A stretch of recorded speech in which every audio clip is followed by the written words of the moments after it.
Capítulo 3. La Brigada Plus Ultra. Un mundo por resolver.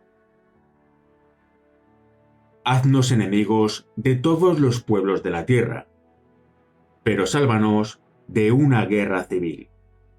Lucano. Nayaf, 4 de abril de 2004. La batalla, a los pocos minutos consolidada, no es más que locura y caos. Cualquier patrón sobre la guerra parece haberse roto. Pequeños grupos de iraquíes armados con fusiles y lanzagranadas que intentaban entrar a la fuerza. Su arrojo parece absurdo, a fin de cuentas. La base Al-Andalus dispone de unas aceptables defensas, un plan de reacción y la cantidad suficiente de armas automáticas y hombres para sostener su posición posiblemente durante horas. Da la sensación de que los atacantes quisieran inmolarse atravesando una tormenta de fuego. Vaya maniobra, piensa López, después de unos segundos haciendo fuego eficaz, mientras observa, desde su puesto en el interior del blindado VEC, que les cobija de cualquier descarga, cómo el enemigo corre hacia el suicidio. Más tarde, el tirador escucha otra vez la orden, localiza otro objetivo, lo ciñe al retículo de su visor, se cerciora de que los seguros de las armas están quitados, hace coincidir la cruz pilar con la ventana del edificio y acciona una vez más el pisón. Todo da la impresión de ser tan sencillo que aquello casi no parece un combate. Como la instrucción, pero en medio de una acción real. Salen de nuevo 2, quizás 3 disparos de la temible torre TC-25. Una pequeña capa de humo de la deflagración. Más tarde el sonido metálico de la vaina rebotando por el glacis del blindado. El ruido de la lucha y de las transmisiones que ordenan, disuaden o informan. El fuego ha sido certero. Ha conseguido dar en el blanco con una eficacia rotunda. Y cualquier pensamiento antibelicista está muy bien, pero en medio de un ataque, un disparo es, casi siempre, todo lo que posee un combatiente. López piensa que no le gustaría estar en la piel de los de enfrente. Al autodenominado ejército del Mahdi, los proyectiles les llueven de todos los lugares de la base. Desde los blindados que están en primera línea, sus tripulantes pueden sentir cómo por encima de sus cabezas pasan otros tiros al tiempo que ellos responden al de los iraquíes. Sus compañeros disparan detrás de ellos desde un nivel superior, desde las azoteas y terrazas de los edificios, y, a poco que se desvíen, pueden ser blanco del fuego amigo. Algo relativamente normal en la guerra. Las posiciones defensivas enclavadas en la base disponen de diverso armamento.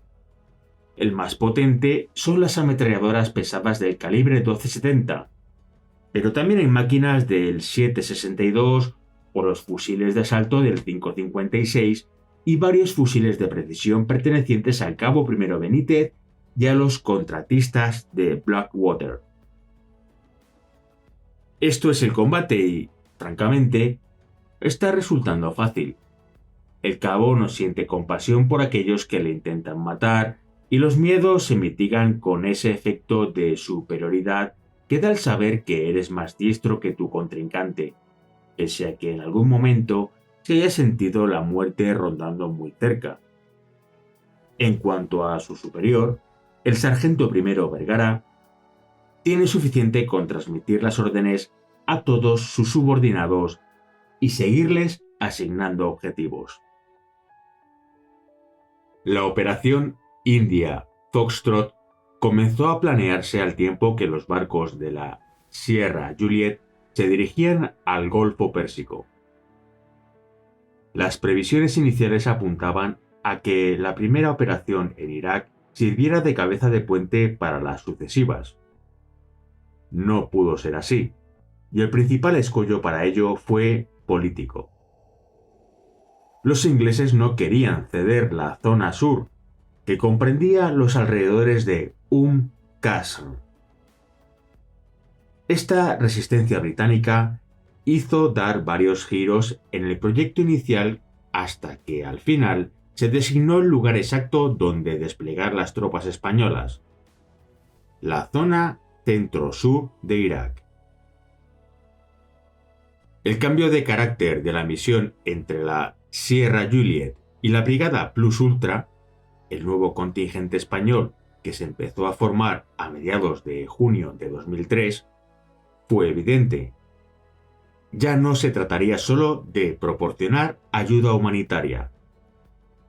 La constitución de la primera brigada multinacional liderada por el ejército español no fue tarea rápida ni fácil. El planeamiento, la organización, la proyección, el relevo con las unidades estadounidenses y la consecución de la capacidad operativa constituyeron un reto de importantes dimensiones. Entre otras, la empresa requería el concurso de fuerzas de primera línea, como la Brigada Legionaria, que arrastraba una experiencia anterior crucial, la que había soportado en los Balcanes en plena Guerra de Bosnia, a partir de 1992, con abundancia de combates urbanos, principalmente en Mostar, a los que hubo que asistir en un incómodo segundo plano y no sin sufrir algunas bajas propias. Todos los receptores del plan de operaciones del jefe de Estado Mayor de la Defensa, GEMAT, estaban persuadidos de que se trataba ante todo de una operación de mantenimiento de la paz. Tanto fue así que desde el principio el contingente español se desmarcó de todas y cada una de las misiones ofensivas, excepto la de protección a la fuerza en condiciones de legítima defensa. Las reglas de enfrentamiento se diferenciaban claramente de las utilizadas por otros países presentes en Irak como Estados Unidos, y en las que todavía tenían cabida las operaciones de castigo. Lo que casi todo el mundo tenía claro era que esa misión en Irak iba a ser diferente. Iba a actuar en una zona operativa desconocida, lejana y en un ambiente, cuanto menos e inicialmente, poco permisivo, por no decir hostil. Aquello se puso de manifiesto a partir de la noche del 20 de agosto de 2003. España todavía se estaba haciendo cargo del relevo a los estadounidenses cuando se produjo el primer ataque con granadas de mortero de 60 milímetros sobre Base España en Diwanilla. Sirvió para que todos fuéramos conscientes de que esta no era una misión de ayuda humanitaria, asunto que estaba suficientemente claro en las órdenes operativas de los escalones superiores. Nos enfrentábamos a una misión permanente de amenaza, indefinida, y en la que el objetivo éramos nosotros, las fuerzas de la coalición. También dejó ver con claridad que no había diferencias entre objetivos americanos, polacos, británicos, italianos, etc., y que formábamos parte de la coalición.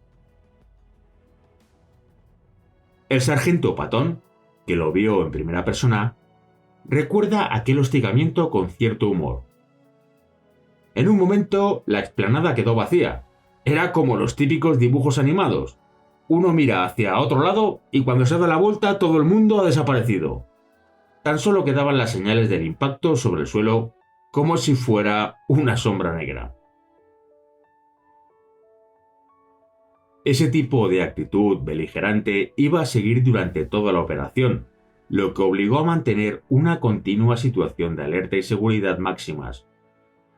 Por suerte, no se produjo ningún caso de lo que se consideraba las amenazas más peligrosas, el ataque suicida. Pero, ¿cómo se planeó la operación? Todo militar es consciente de que para desarrollar una misión de tanta complejidad como la de Irak es fundamental tener información. Esta es la base del planeamiento, pero también es solo eso, teoría. Los asépticos informes militares hablaban de forma desigual de lo que era Irak, y los españoles no consiguieron percibir con exactitud dónde se adentraban hasta que los primeros reconocimientos pusieron en evidencia los problemas concretos. Había que ir allí, pisar el lugar y después poner las cartas sobre la mesa. ¿Cuántos hombres necesitaríamos? ¿Qué clase de vehículos? ¿Cómo es el terreno? ¿Dónde colocaremos la futura base? ¿Cuánto va a costar? ¿Qué material hace falta? Y una vez elaborado el inventario completo de necesidades, buscar las soluciones pertinentes. Algunas eran viables, con los medios propios, pero otras pasaban forzosamente por recibir apoyo de Estados Unidos. Los primeros reconocimientos se efectuaron en junio de 2003. El resultado fue más bien desalentador. Por un lado estaba el aplastante calor, el polvo y la arena, inconvenientes ineludibles y que superaban, con creces, las previsiones más pesimistas. Luego, los problemas de siempre tras un conflicto. La ausencia de infraestructuras, la carencia de servicios mínimos, agua, luz, alcantarillado, y las limitadas opciones de adquirir productos en la zona, además de la imposibilidad de comunicarse con la población sin intérpretes. Toda previsión se medía con lupa, y aún así, siempre salían escollos que complicaban la tarea. Era cierto que se iba a relevar a unidades estadounidenses y que eso allanaba en parte el camino, pero la austeridad con la que se vive en una guerra, tasada en el tiempo y con otras prioridades más acuciantes, no es la misma que las misiones no bélicas de carácter permanente como la que se estudiaba. El primer contingente de las misiones al extranjero en las que ha participado España siempre se ha caracterizado por su dureza en cuanto a la calidad de vida y el gran esfuerzo realizado en el acondicionamiento. En cierta manera es lo que los militares llaman una comisión aposentadora, pero además debe realizar los mismos cometidos que las otras. Por eso, a los primeros siempre se les exige el doble, y en esta operación no iba a ser menos. La acción se desarrollaba en un escenario muy lejano, lo que ponía además sobre el tapete la carestía de recursos aéreos. Es esta una asignatura pendiente, en mayor o menor medida, para todos los ejércitos europeos, y una limitación operativa que tenía, a priori, difícil solución. Para hacerle frente, había que echar mano una y otra vez de la voluntad y las ganas de los integrantes de la BMN Plus Ultra. Por otra parte, España sería el único de los miembros de la división multinacional que prescindiría del apoyo logístico americano, lo que hacía aún más arduo el reto. Para concretar cuestiones de despliegue y organizativas, fue necesario viajar a Varsovia, por cuanto la brigada española estaba supeditada a una división de mando polaco. Allí se hicieron las perceptivas conferencias de generación de fuerza, que también se llevaron a cabo en Madrid. En estas reuniones se definieron cuestiones tan esenciales como el número final de efectivos que debía aportar cada nación, así como la capacidad de desarrollar las diferentes misiones que se encomendaran. También se determinó que el despliegue español se verificaría en las ciudades de Diwanilla, capital de la provincia iraquí de Al-Qadisiyah, y Nayaf. El día 7 de julio de 2003 se inició la fase de concentración. Las unidades procedentes de países centroamericanos desarrollarían su trabajo en instrucción en San Clemente de Sasebas, Gerona, y las españolas en Figueiredo, Pontevedra, aunque ya antes de concentrarse, todas las unidades implicadas, y procedentes de Almería, Colmenar Viejo, Madrid, Salamanca, Valencia, Zaragoza, Alicante y Pontevedra, llevaban semanas preparándose para tener todo a punto para el gran salto. En esos días, la operación estaba todavía por configurarse en su forma definitiva. Hubo unidades a las que en un principio se había llamado a integrarse en el contingente y al final no participaron por diferentes razones, y otras que no supieron hasta el último momento si volarían. El sesgo que tomaba en cada momento la misión obligaba a estas modificaciones sobre la marcha. Por ejemplo, ya no hacía falta una gran unidad NBQ, y la limitación parlamentaria a 1.300 hombres implicaba necesariamente una selección exhaustiva de unidades y personal. Por ello se intentó reclutar a los efectivos más cualificados, unidades pertenecientes a la Fuerza de Acción Rápida. Además, se valoró que estuvieran integrados en unidades cohesionadas. Es importante que la gente se conozca y haya trabajado mucho en equipo antes de destacarla a una zona donde las condiciones previsibles de vida van a ser duras. Sin embargo, el puzzle final de la Plus Ultra 1 era de lo más variopinto, con diferentes espíritus de cuerpo y formas distintas de enfrentarse a las situaciones. Había desde legionarios a logísticos, pasando por unidades experimentadas como la Brilat, el escuadrón de caballería perteneciente al regimiento Lusitania o el personal de helicópteros procedente de Sevilla. La selección de personal se llevó a cabo bajo la premisa de encontrar el equilibrio entre necesidad y posibilidad.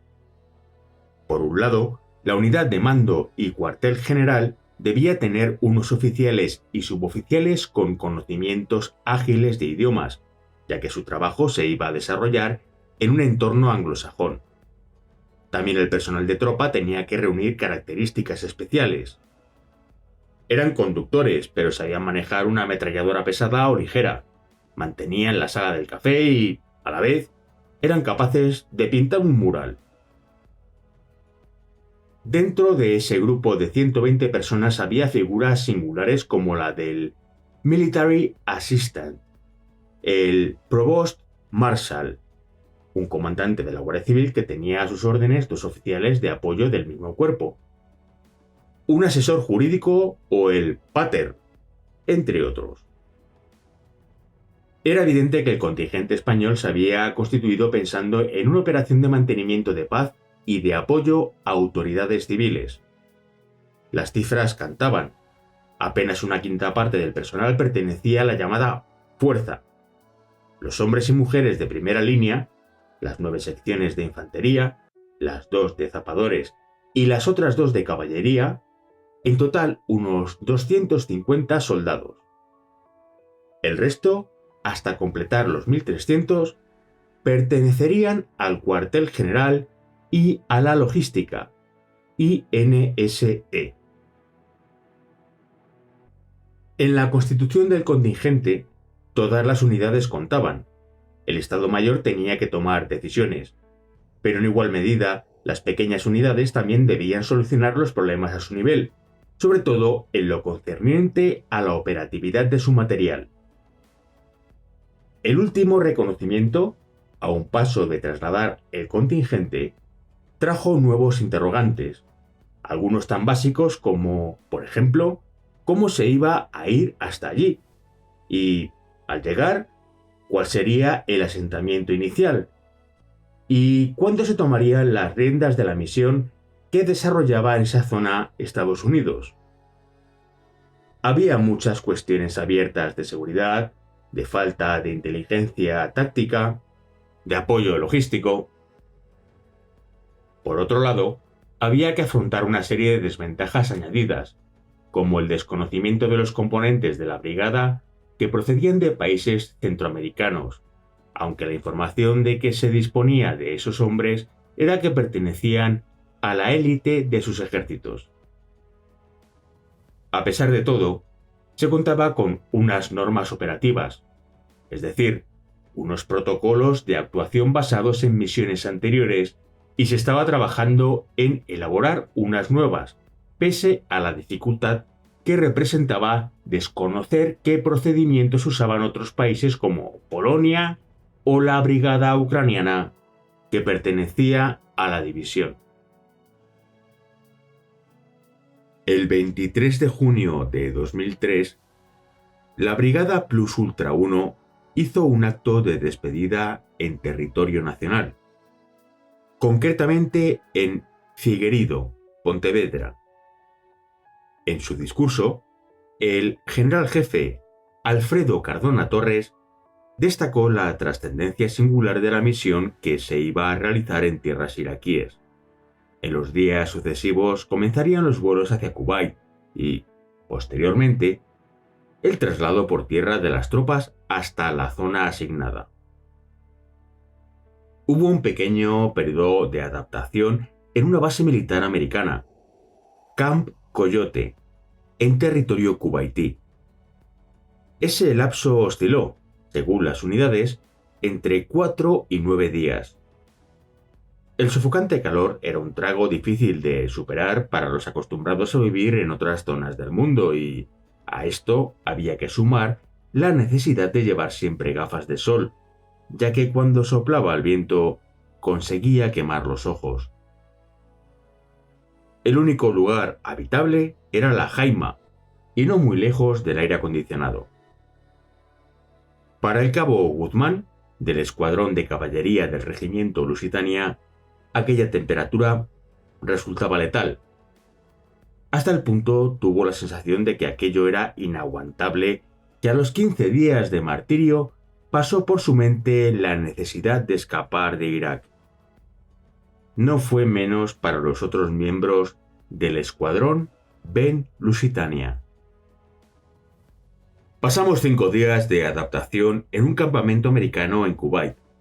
Los primeros días sufrimos mareos por el agobiante calor, pero eso no nos impedía salir a echar un cigarro, aunque nos quemaron los pulmones, y rápidamente de vuelta a los agradables 30 grados de la Jaima.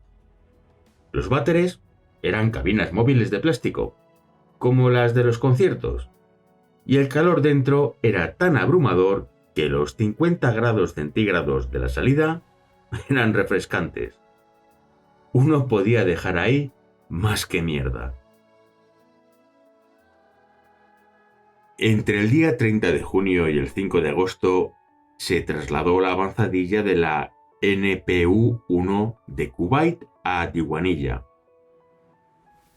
Aunque hay que anotar que en el segundo reconocimiento previo ya hubo un núcleo que se quedó en Irak con el fin de ir adquiriendo información y coordinar cuestiones tanto de inteligencia como logísticas.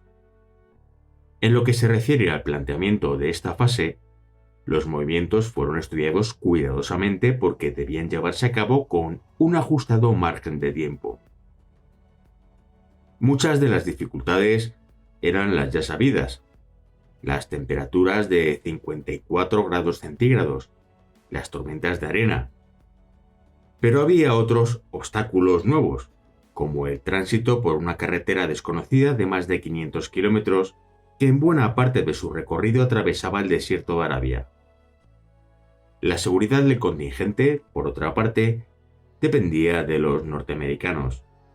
Cada convoy español estaba escoltado por 2 Humvees de la policía militar estadounidense armados con ametralladoras M249 y toda acción debía estar coordinada con el mando aliado. Los españoles venían a desplegarse, pero los que controlaban realmente la zona eran los estadounidenses, por lo que cualquier acción debía coordinarse con ellos, hasta el más mínimo detalle, incluyendo el alojamiento en los puntos de destino e intermedio. Esa unidad avanzada estuvo marcada por la premisa de la urgencia que el escalón superior imponía para comenzar el acondicionamiento de las instalaciones. Las infraestructuras debían estar activas en menos de 15 días. Las labores se realizaron en condiciones muy precarias, ya que la mayoría del material estaba por llegar. Además, hubo dificultades en el suministro de energía eléctrica por falta de generadores y ralentización en el trabajo por el calor asfixiante. Por otro lado, los servicios básicos de vida y aseo fueron escasos. 2 duchas para tropa, 1 para mandos de la fuerza, 1 para el cuartel general. Además de hallarse todo el material en periodo de instalación, las infraestructuras en rehabilitación y la logística apenas creándose. Es cierto que la base, levantada sobre una antigua dependencia del ejército iraquí en estado ruinoso, estaba ya ocupada por los marines, pero estos no acostumbraban a estar mucho tiempo en el mismo lugar, por lo que no se molestaban demasiado en mejorar las instalaciones. Para el cabo primero Pernía, aquella filosofía chocaba frontalmente con lo que él había experimentado con anterioridad. Había visto en Bosnia y Kosovo cómo el Army no escatimaba en comodidades, pero los marines me sorprendieron por lo austeros que eran. Eran el mismo ejército, pero parecían 2 mundos. La prioridad en las obras fue para el comedor, la cocina, la gasolinera y los locutorios telefónicos. Estos últimos estarían intensamente ligados a la moral del personal. A lo largo de la misión se iba a hacer necesaria una comunicación fluida con las familias, no solo como fuente de calidad de vida para los militares desplazados, sino como bálsamo para la angustia y la incertidumbre que, con frecuencia, despertaban las noticias que daban los medios y que provocaban la lógica alarma familiar. Como dato revelador, en la operación India Foxtrot se realizó el mayor despliegue de terminales satélites hasta la fecha.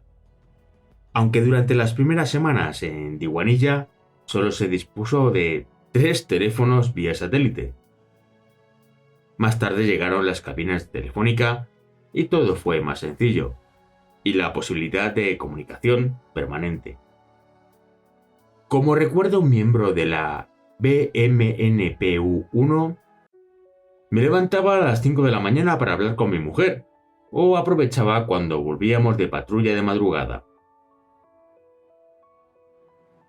Se prepararon dormitorios para 1.600 personas, comedores para 600, instalaciones para unidades logísticas y de helicópteros. En el escalón médico avanzado se habilitaron 20 camas y 2 quirófanos. También se estableció un centro de carburantes y municionamiento.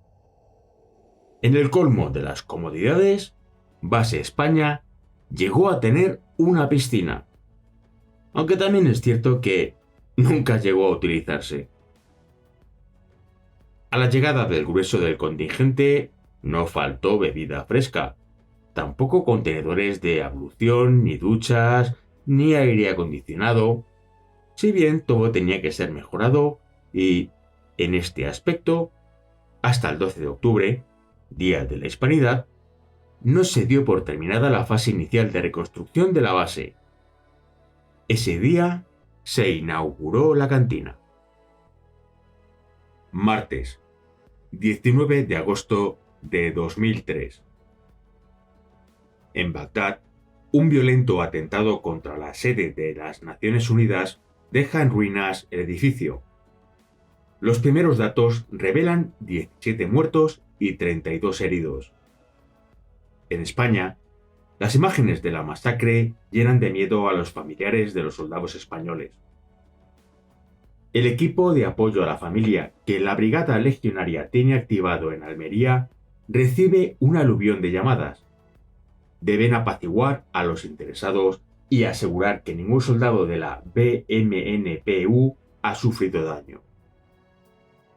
La información es cierta, pero algunos de los oficiales españoles que ocupan puestos de responsabilidad en la nueva estructura de Irak pueden estar en peligro. Hay personal destinado en la Embajada de Naciones Unidas. Son las 16:30 hora local, cuando un camión bomba estalla en el Hotel Canal, sede de Naciones Unidas.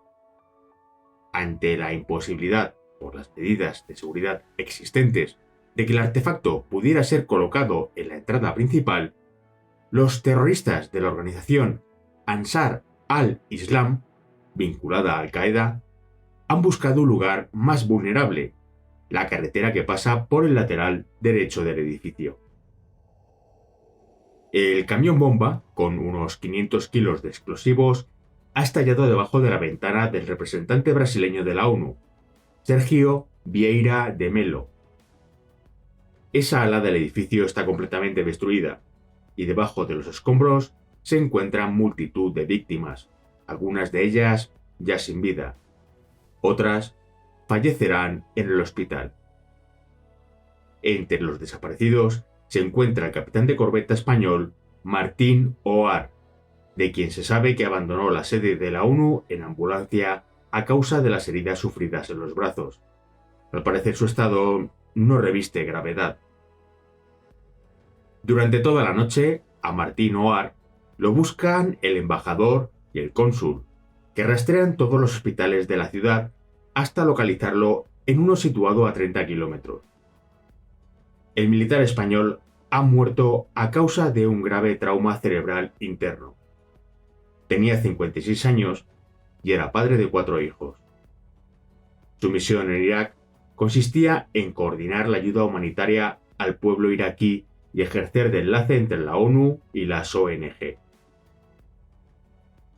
Ahmad Chalabi, uno de los 25 miembros del Consejo de Gobierno Provisional de Irak, había alertado a las fuerzas norteamericanas sobre la intención de perpetrar este tipo de atentados contra sedes de partidos políticos iraquíes y de la ONU.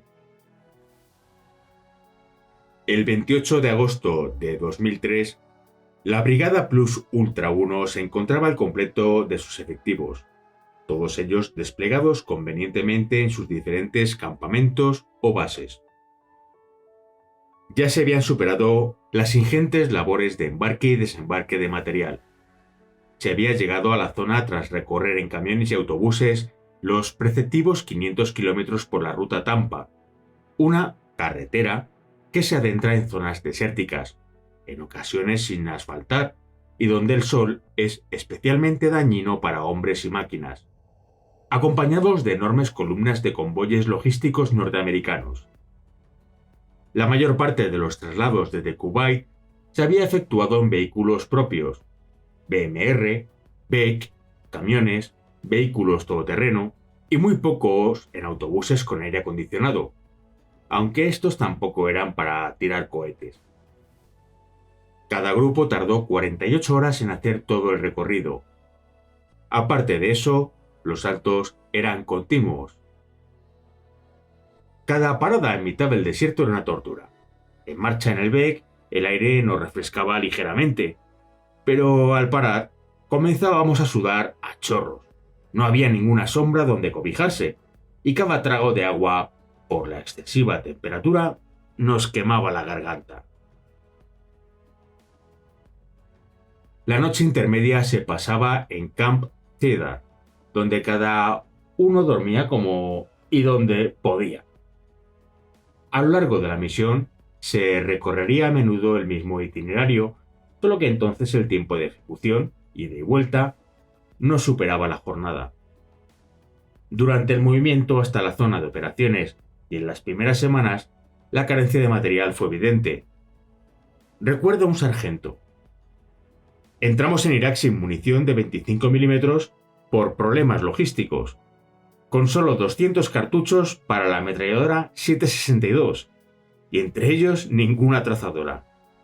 También contábamos con 5 cargadores de fusil con 30 cartuchos cada uno.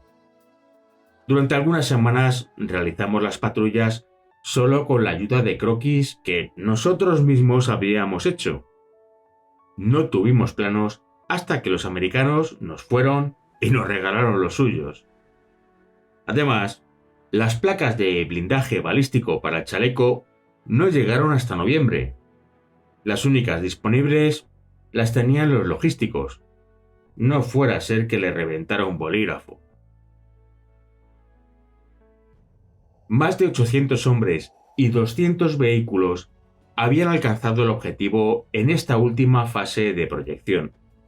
Los españoles se encontraban en Diwanilla, y ese mismo día 28 se realizaría la transferencia de autoridades con el batallón 3-5 de los Marines. España se hacía así cargo de la misión en la zona de Diwanilla. La toma de posesión en Nayaf no tuvo lugar hasta el 23 de septiembre, por no disponer los contingentes centroamericanos de vehículos ni equipos de transmisiones para realizar la operación. Las tropas españolas se habían hecho cargo de las responsabilidades en una zona que, en extensión, era similar a Galicia más la provincia de León, con dos ciudades, Nayaf y Diwanilla, del porte, población, de Valencia y Zaragoza respectivamente. El paraje no resultaba tan inhóspito como Kuwait. Los alrededores de Diwanilla estaban surcados por infinidad de canales de riego y el clima resultaba menos agresivo. La zona la poblaban alrededor de 2 millones de habitantes, la mayoría chiíes. Eran provincias que habían sufrido durante años el abandono y la represión, al tomar parte activa en la revuelta contra el régimen en 1991. A ello habría que añadir los errores políticos que había cometido el contingente angloamericano, como lo fue sin duda la desarticulación completa de las Fuerzas Armadas y de Seguridad iraquíes, así como la disolución de otras instituciones, dando paso a una anarquía favorecida por un territorio poco estructurado y con fronteras absolutamente permeables. La principal necesidad era aumentar el nivel de seguridad, aunque también existía gran incertidumbre sobre lo que pudiera pasar al retirarse las fuerzas que habían combatido en la guerra y que habían conseguido ganarse, en mayor o menor grado, el respeto de la población. Una población que, por otra parte, se debatía entre ver a la coalición como las fuerzas que les habían salvado del tirano y que serían la avanzadilla del progreso, o, por el contrario, verlas como unas fuerzas de ocupación que se oponían al libre desarrollo de su propia cultura. Además, esa incertidumbre se unía al recelo de que una nación como España, que para la gente era casi desconocida, sustituyera a la potencia más poderosa del mundo. Se podía afirmar que el trabajo efectivo empezaba a partir de ese instante y no iba a ser sencillo. Por un lado, los españoles se hallaban encuadrados en una división formada por 20 naciones diferentes que en esos instantes estaban todavía por compactar, hasta alcanzar un adecuado ajuste en el funcionamiento diario. Por otra parte, estaba el peculiar escenario del conflicto, donde se observaba aún un gran vacío de poder, una notable desorganización funcional y un pillaje sin límites, consecuencia de la miseria y de la falta de apego a todo lo que tuviese el Estado. Cuando los españoles llegan a Irak, la nueva estructura de poder en el país ya está definida. Se divide en dos ramas, la civil y la militar. En el mando militar está representada España en el cuartel general de la CJTF-7. Nota: Combined Joint Task Force 7, Fuerza de Maniobra Combinada Conjunta 7. En Bagdad, donde también hay personal de las Fuerzas Armadas Españolas. A efectos militares se divide el territorio iraquí en 4 zonas, una de ellas la española, la parte centro-sur, subdividida a su vez en zonas más pequeñas encomendadas a 4 grupos tácticos. En Diwanilla había 2 bases, donde se desplegarían el batallón español y el dominicano. En Nayaf, otras 2. En esta ciudad también se destacaría el puesto de mando alternativo unido a la base salvadoreña, por medio de una carretera segura. Nota: carretera no transitada por vehículos que no fueran de la coalición. En Nayaf estarían desplegados un batallón salvadoreño y otro hondureño con un pequeño núcleo español. Por otro lado, el poder civil lo encarnaría la CPA, Coalition Provisional Authority, Autoridad Provisional de la Coalición, máxima autoridad administrativa en Irak, donde llegarían a integrarse hasta una veintena de expertos españoles y que fue presidida por el diplomático estadounidense Paul Bremer. El relevo en Diwanilla se efectuó de una forma muy correcta. El trato del batallón norteamericano fue exquisito, de igual a igual.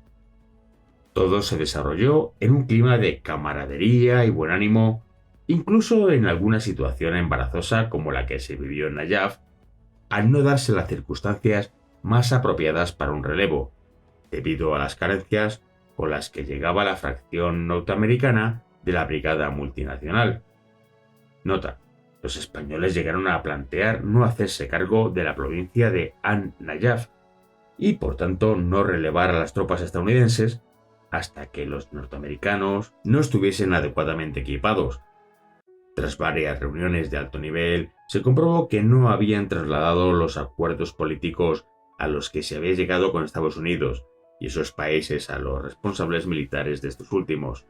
La transferencia de Najaf se efectuaría 20 días después de lo inicialmente previsto. Sin duda, todo resultó mucho más sencillo por el gran número de componentes hispanos que había entre las filas estadounidenses, especialmente entre la tropa. Incluso nacieron buenas relaciones personales.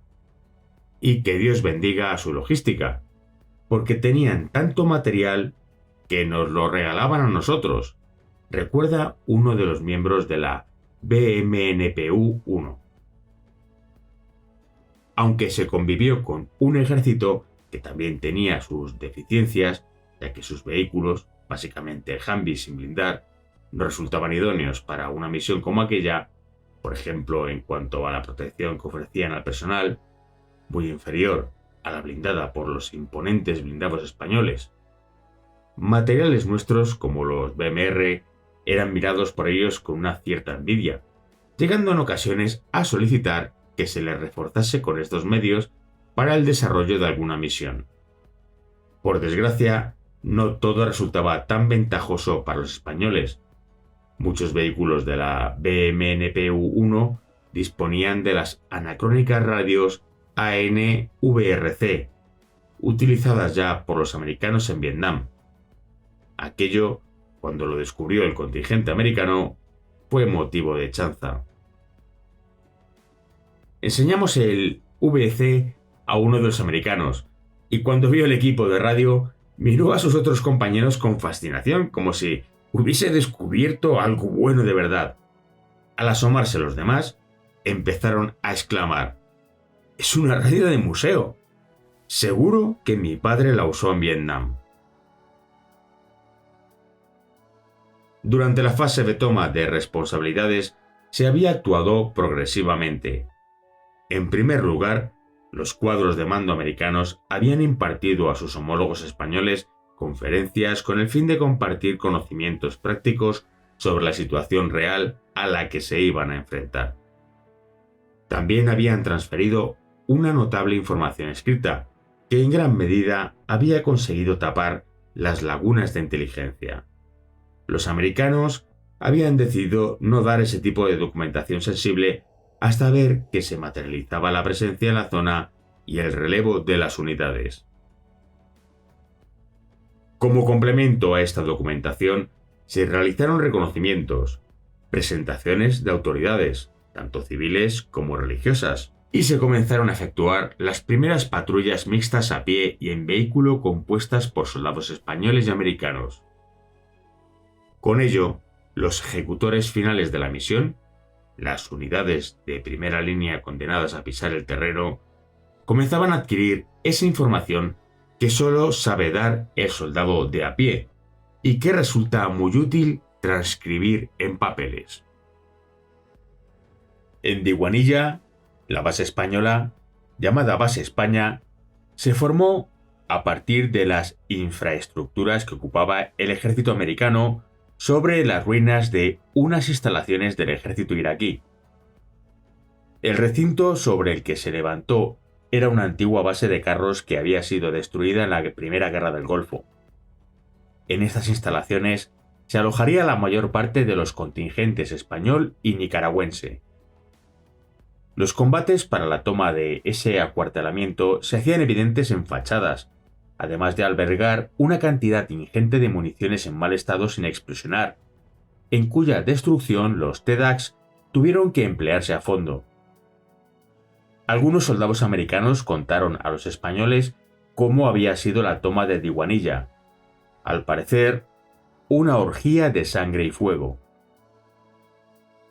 La otra base que se instaló en Diguanilla fue la base Santo Domingo, sede del batallón dominicano Quisqueya, que ocupó las instalaciones de la misteriosa Fábrica China, también denominada Escuela de Medicina, y situada en el centro de la ciudad. Aparte de Diguanilla, el otro gran núcleo urbano de la zona de responsabilidad española era la emblemática y populosa Ciudad Santa de Nayaf, el bastión religioso del mundo chií, a donde se producían multitudinarias peregrinaciones, aparte de las comitivas para enterrar a los seres queridos, costumbre que hace del cementerio de Nayaf el segundo más grande del mundo, también conocido como la Ciudad de los Muertos. Para el chií, no hay mayor honor que ser enterrado en la misma ciudad que Alí. Estas connotaciones religiosas hacían de la ciudad de Nayaf el foco más conflictivo del despliegue de la Brigada Plus Ultra. Sin duda se trataba de una ciudad clave. Los americanos así lo entendieron y evidente prueba de ello fue que el mejor equipo de asuntos civiles, GST, que poseían los marines, estuvo destacado allí. Desde la llegada de los batallones centroamericanos, y pese a la falta de material, se comenzaron a realizar en Nayaf las primeras patrullas conjuntas con los estadounidenses. El despliegue del batallón salvadoreño, Cuscatlán, se efectuó en Camp Baker, que pasó a denominarse Base El Salvador. Otro tanto le sucedió a Camp Animal, rebautizado como Base Tegucigalpa, tras tomar el mando el batallón expedicionario Satruch, de las fuerzas hondureñas. Cerca de la base El Salvador se alojó la base Al-Andalus, puesto de mando alternativo español y residencia del personal de asuntos civiles, la CPA americana y la sección española de transmisiones. La asunción de responsabilidades fue dura, sobre todo en los primeros momentos. Cuando no estábamos patrullando, estábamos de puesto, ya que solo hacíamos guardias los componentes de la fuerza, una sección de la legión y un pelotón de caballería.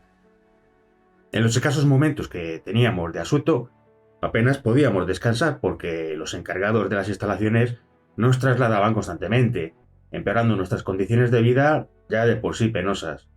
Acabábamos durmiendo en un edificio a medio construir y sin luz. Tapábamos las ventanas con bolsas de basura, cartones, etc. Y cuando conseguíamos dormir, teníamos que hacerlo con un ojo abierto para vigilar a las ratas que acampaban por allí. Fue algo habitual las primeras semanas. El trabajo realizado entre los meses de julio a noviembre de 2003 por la Plus Ultra 1 se podía dividir en tres partes. En primer término, el asentamiento y las tareas de infraestructura. Esta labor duró en mayor o menor medida durante toda la misión y se culminó con el siguiente contingente. La segunda parte fue la operación conjunta entre norteamericanos e hispano-centroamericanos. Y la última, el trabajo en solitario. La relación con los estadounidenses, que comenzó como una toma de contacto, terminó con el traspaso efectivo de responsabilidades. Durante estas semanas se asumieron misiones de tipo recurrente que continuarían a lo largo de la operación, como el desarrollo de reconocimientos aéreos de la zona, vuelos tácticos o destinados a evacuaciones de carácter médico. También se acometieron misiones nuevas como la de dar seguridad al pago de exmilitares del ejército iraquí, varios miles al día, por la picaresca de que muchos de los que se presentaban no tenían en realidad derecho a las pensiones. Durante esas primeras semanas también comenzó a realizarse de manera conjunta la localización, identificación y destrucción de municiones, minas o cualquier otro explosivo. La situación de este tipo de artefactos era calamitosa. En el mejor de los casos se hallaban almacenados en depósitos, lugares vallados vagamente, en cuyo interior se apilaba de manera caótica y sin ningún tipo de norma de seguridad toda clase de munición. Estos polvorines estaban vigilados por personal iraquí no solo mal armado, peor equipado y nulamente motivado, sino que en no pocos casos eran los propios vigilantes los que se dedicaban a vender el material. Cierto era que la venta no se desarrollaba con fines bélicos, sino como chatarra, un mercado que florecía con el paso de los días y daba de comer a muchas familias, y que ya había producido a sus minoristas serias sorpresas al reventarles la munición intentando desengarzarla. En todo caso, la consecuencia era que había un gran número de armas en manos de los civiles. Conseguirlas no era una tarea difícil, y además los iraquíes estaban autorizados a tener armamento en su casa o negocio, un fusil por cabeza de familia, siempre que fuera para autodefensa, aunque estaba prohibido su transporte. Según el testimonio de un miembro de la brigada, requisar una AK suponía pedir permiso por radio al puesto de mando y esperar durante mucho rato una respuesta que solía ser que, para evitar problemas, le hiciéramos entender que no podía llevar armas encima. Después del 28 de agosto, día en que España tomó definitivamente el mando efectivo de la zona, el trabajo se centró en seguir desarrollando las mismas misiones que habían desempeñado los norteamericanos. En esos primeros días había que poner un énfasis especial en evitar por todos los medios que hubiera una sensación de vacío de poder. Las tropas españolas debían multiplicarse y estar continuamente moviéndose, para que la población iraquí observara una presencia constante de soldados de la coalición y a fin de transmitir seguridad de una manera disuasoria para cualquier posible alborotador o delincuente. De la misma forma resultaba fundamental no inmiscuirse en la actividad diaria de los iraquíes pacíficos, especialmente los actos de carácter religioso. Esta forma de actuar estaba encaminada a salir al paso del escepticismo que corría entre la población local por el hecho de relevar a la nación más poderosa y también obedecía a las informaciones que apuntaban a la seguridad ciudadana como la máxima preocupación del pueblo llano. La estructura policial iraquí, corrupta, irresponsable y en muchos casos por formar, dejaba para la plus ultra la ingrata misión de tenerse que enfrentar a bandas de salteadores de caminos y malhechores bien organizados, con los que se produjeron varios incidentes con armas de fuego a lo largo de la misión.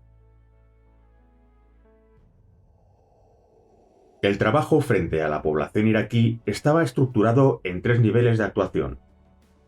Por un lado, se realizaban los patrullajes.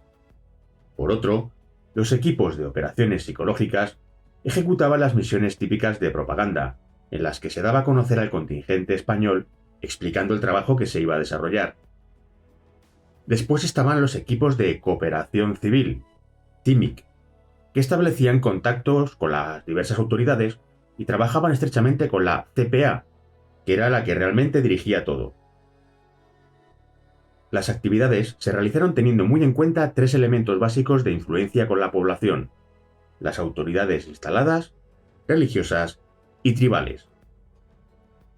En cuanto a los asuntos civiles, no estaba prevista la ayuda humanitaria a la población como un cometido más de la misión. Tampoco existían organizaciones gubernamentales ni no gubernamentales a las que coordinar ni con las que cooperar.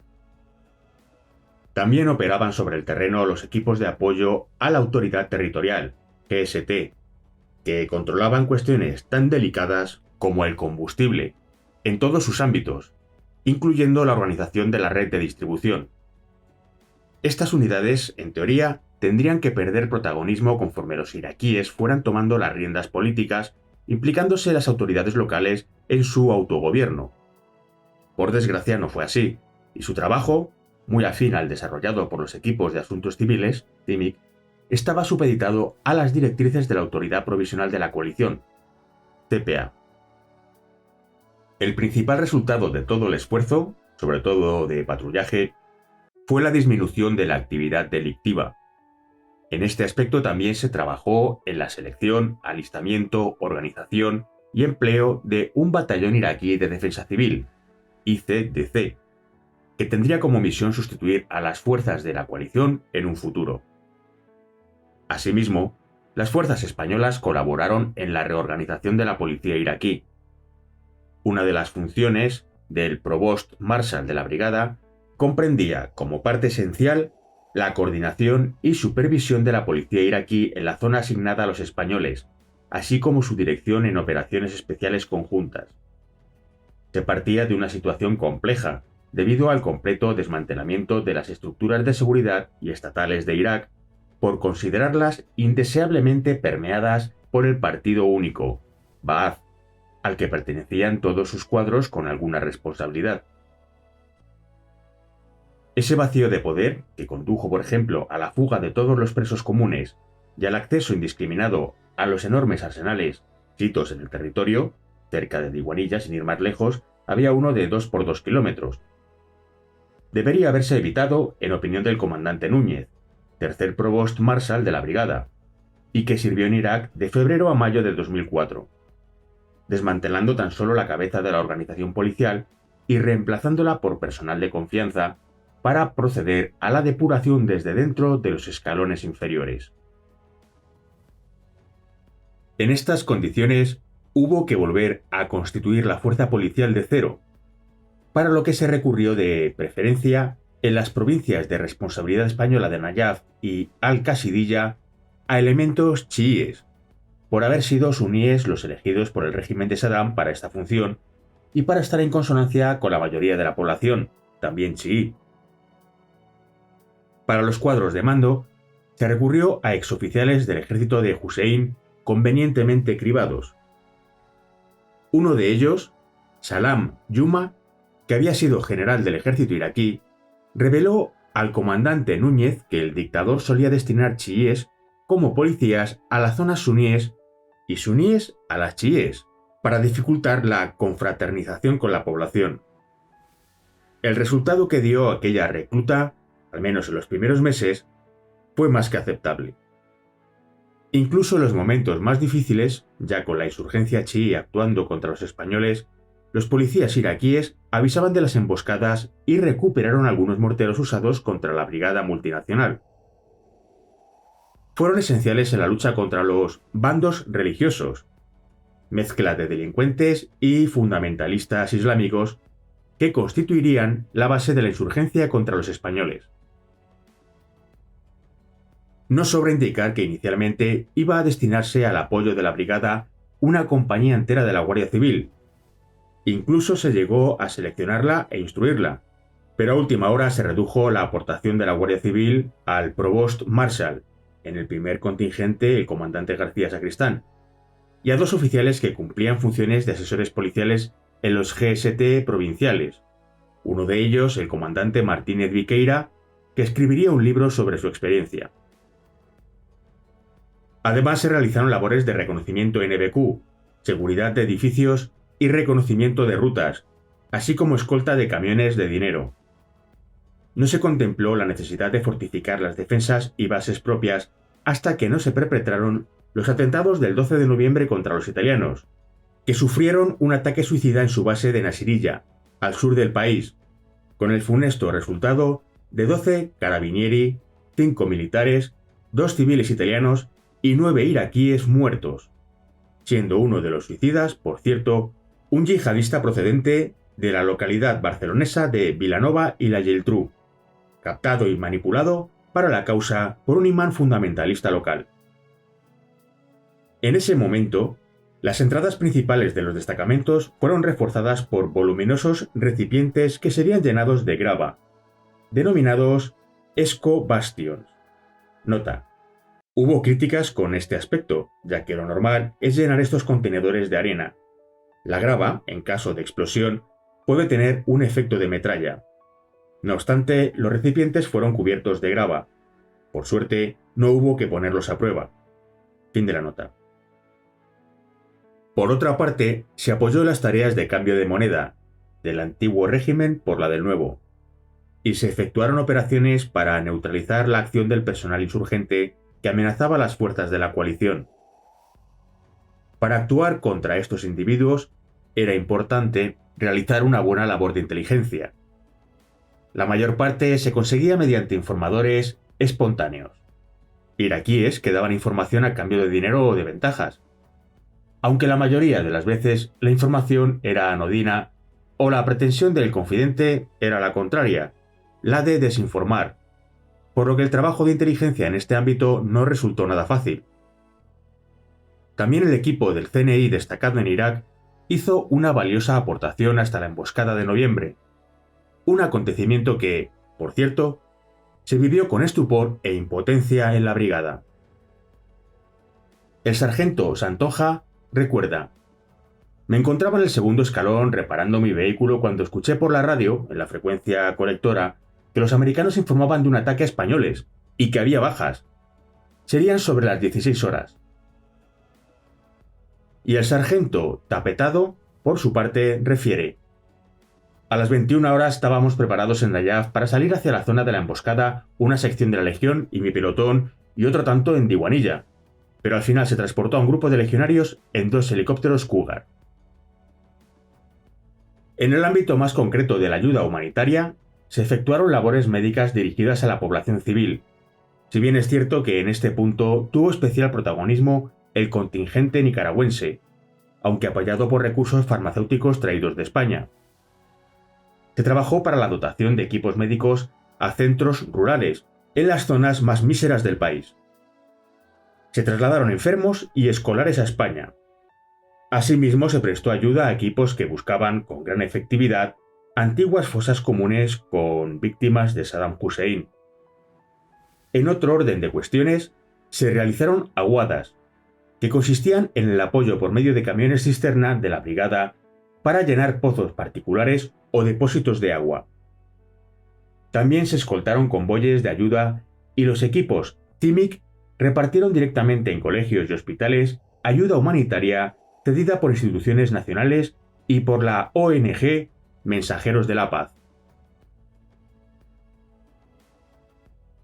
Una de las actividades que se promovieron desde Asuntos Civiles fue el proyecto Averroes, que invocaba el pasado histórico hispanoárabe al amparo de la figura del filósofo cordobés.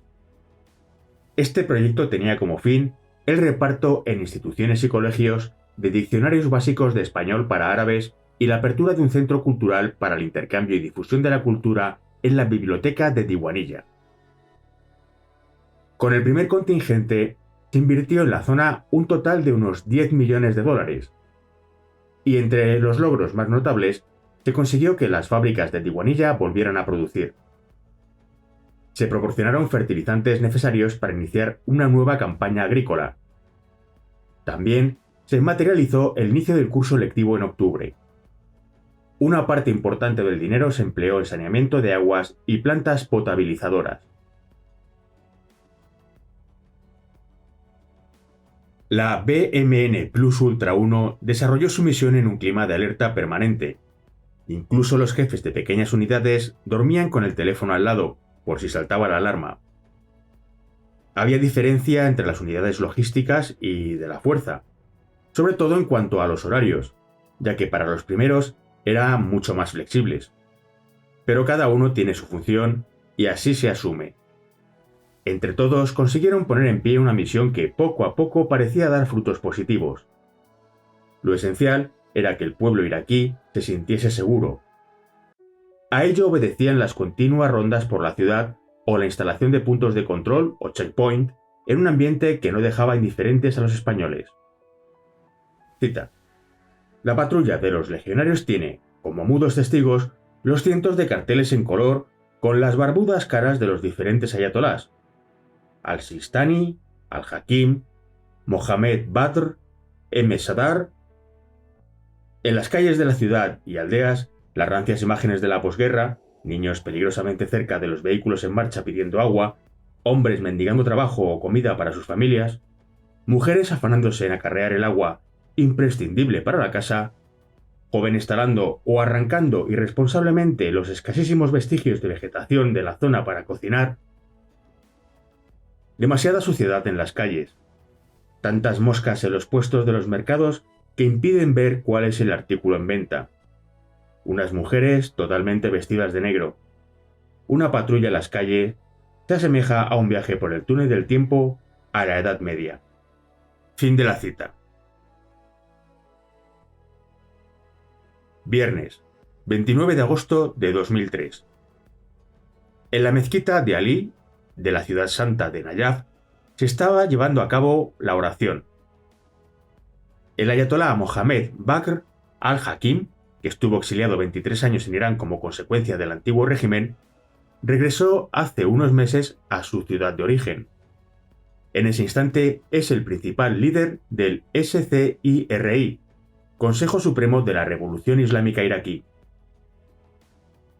Al-Hakim, desigual en los discursos y actitudes sobre la presencia en el país de las fuerzas de la coalición, ha terminado la plegaria. La mezquita está, como cada viernes, abarrotada de gente. El ayatolá camina hacia su vehículo en medio de una enorme multitud que ralentiza su paso, le corea y le estrecha la mano. Es su líder indiscutible. En el instante en que el clérigo llega a la explanada junto a su comitiva, cerca de su vehículo, hace explosión un coche bomba. Instantes después el segundo.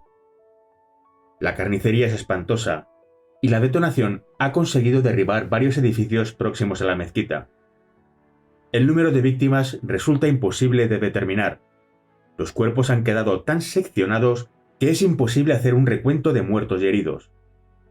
En pocos segundos, la gente que todavía está viva se levanta ensangrentada pidiendo ayuda, gritando horrorizada. Pronto se movilizan vehículos, coches para trasladar a los heridos. Varias furgonetas solicitan con sus megáfonos que la gente acuda a donar sangre con urgencia. Todos los hospitales de Nayaf se encuentran colapsados. Desde la base de la coalición, todavía con mando estadounidense, se ofrece apoyo médico. Ya hace varios días que los equipos españoles de asuntos civiles se encuentran destacados en la futura base Al-Andalus, y también está allí el contingente centroamericano, a la espera de recibir el material para hacerse con el control. Según recordara un miembro de la brigada que vivió de cerca el incidente, el campamento linda por uno de sus lados con el muro de cierre trasero del hospital universitario, que es el más moderno de los 5 hospitales con que cuenta la ciudad y, con sus 7 plantas, probablemente el edificio más alto. A él sentimos llegar buena parte de las ambulancias, por lo que subimos a la terraza de uno de nuestros edificios que se encuentra más próximo. El espectáculo que se observa es dantesco. En esa parte trasera del hospital se encuentra el tanatorio, a donde están dirigiendo buena parte de los cadáveres. Estos son colocados en fila en el suelo, al aire libre, tapados algunos de ellos con mantas o telas, a fin de clasificarlos y proceder a su identificación a través de familiares y conocidos. Pronto se aglomera alrededor de los cadáveres un gran número de personas, entre sollozos y gritos de desesperación. El atentado ha conseguido su objetivo, y el cuerpo del líder religioso ha quedado tan despedazado que tardan horas en certificar su fallecimiento. Han sido encontradas la mano y parte del antebrazo, donde se pueden distinguir su anillo y su reloj. Con los días se confirma la muerte de 83 personas y una cifra total de 125 heridos. La población ha quedado consternada. Desde el cuartel general español se siguen con preocupación los acontecimientos, también desde el ejército norteamericano. Algunas voces recriminan a los estadounidenses su incapacidad para garantizar la seguridad de la población. Lo cierto es que el ejército de la coalición tiene prohibida la entrada a los lugares santos y alrededores. Este es el caso de la mezquita de Ali. Al difunto al-Hakim le sustituye el ayatolá al-Fayyadi, mucho más comedido en la oración. El féretro, con los restos del antiguo líder, recorrerá en procesión las ciudades de Bagdad, Kerbala y Nayaf, donde definitivamente será inhumado. Al ataúd le sigue un cortejo fúnebre de varios miles de personas, entre ellos grupos de hombres que, como es tradición entre los chiíes, se golpean la espalda con cadenas, fustas o cualquier objeto contundente hasta hacer brotar la sangre al ritmo de los tambores. Nadie reivindica el atentado, aunque todas las investigaciones, principalmente realizadas por el FBI, apuntan como ejecutores a elementos del antiguo partido Ba'ath, con la intención de desestabilizar la zona. Con el tiempo, el odio incubado empezará a dar sus frutos y generará ejecuciones encubiertas de antiguos miembros del mencionado partido. Para que el escarmiento resulte mayor, aparecerán ahorcados. No era la primera vez que se intentaba atentar contra la figura de Al-Hakim. Tan solo 5 días antes, había estallado un artefacto en la pared de su casa. Tampoco era el primer ayatolá que moría. El 10 de abril, varios secuaces del líder radical Muqtada al-Sadr asesinaban a puñaladas a Abdel el-Majid Joei, que contaba con escasos seguidores dentro de la comunidad chií. Y la violencia continuaría. 10 días más tarde se produce un atentado frustrado contra el clérigo Bakr al-Najafi. Y meses después, una intentona semejante se repetiría sin éxito contra el ayatolá Ali al-Sistani. En marzo de 2004, atentados en las mezquitas chiíes de Bagdad, Kerbala y Basora provocarían nuevas masacres.